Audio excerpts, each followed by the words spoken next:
Supriyanto, pria berumur 43 tahun ini, terbaring lemah tak berdaya di rumah sakit daerah Kabupaten Pali. Warga asal Kelurahan Handayani Mulia, Kabupaten Pali ini harus berjuang keras untuk mengalahkan penyakit yang ia derita. Berat badan Supriyanto terus menurun, bahkan kondisi badannya sekarang tinggal kulit dan tulang.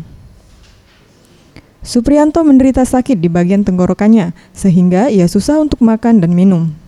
Menurut dokter, pasien menderita penyakit langka, yang sering disebut lethal midline granuloma, yaitu penyakit langka yang menyerang tenggorokan pasien, hingga langit-langit pasien bolong hingga ke lubang hidung.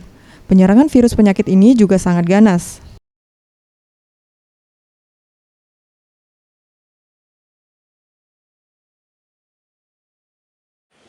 Kalau pasien Supriyanto ini 42 tahun, dari pertama saya lihat, jadi waktu dia buka mulut, itu sudah bolong, langit-langit sudah nembus ke rongga hidung. Itu suatu ciri penyakit keganasan yang namanya lethal midline granuloma. Penyakit ini jarang sekali ya.